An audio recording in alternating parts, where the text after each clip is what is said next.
ഈ സിനിമയായിട്ട് എനിക്ക് യാതൊരു ബന്ധമില്ല. ഈ സിനിമയായിട്ട് എനിക്ക് ആകെ കൂടെയുള്ള ബന്ധം ജിസേട്ടനും ആസിഫ്ക്കയാണ്. അത് തന്നെ എനിക്ക് ഭയങ്കര സ്പെഷ്യലാണ്. നിങ്ങൾക്കൊക്കെ അറിയുന്ന പോലെ എൻ്റെ ലൈഫിലൊരു അതിനകത്ത് ഹലോ ഞാൻ പറഞ്ഞു തുടങ്ങിയത് സൺഡേ ഹോളിഡേനെ പറ്റിയിട്ടാണ്. എൻ്റെ ലൈഫിലൊരു വളരെ ഇമ്പോർട്ടൻ്റ് ആയിട്ടുള്ളൊരു സിനിമയാണ് സൺഡേ ഹോളിഡേ. ഇന്നും എല്ലാവരും വന്ന് പറയുന്നത്. പേഴ്സണലി പ്രൊഫഷണലി എനിക്ക് സൺഡേ ഹോളിഡേ കൊണ്ട് ഭയങ്കര നേട്ടങ്ങളാണ് ഉണ്ടായിട്ടുള്ളത്. ഇപ്പോൾ തലവൻ്റെ ട്രെയിലർ ലോഞ്ചിന് വന്ന് നിൽക്കുമ്പോൾ ഒരുപാട് സന്തോഷമുണ്ട്.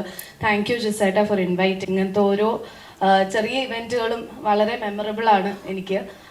മാത്രമല്ല നേരത്തെ പറഞ്ഞ മാതിരി ഈ കോമ്പിനേഷൻസ് ആസിഫ്ക്ക ജിസേട്ടൻ, ആസിഫ്ക്ക ബിച്ചേട്ടൻ, ഇങ്ങനത്തെ കോമ്പിനേഷൻസ് നമ്മൾ ഒരുപാട് കണ്ട് ആസ്വദിച്ച് കുറേ ഹിറ്റുകൾ ഉണ്ടാക്കിയിട്ടുള്ളതാണ്. ആൻഡ് ഐ എം ഷുവർ അതുകൊണ്ട് തന്നെ തലവൻ അതിനെക്കാട്ടിലും ഒക്കെ മേളിലൊരു വലിയ ഹിറ്റാവും എന്ന് ഉറപ്പാണ്. All the very best to the entire team. ഇതൊരു വലിയ വലിയ വലിയ ഹിറ്റായി മാറട്ടെ. Thank U.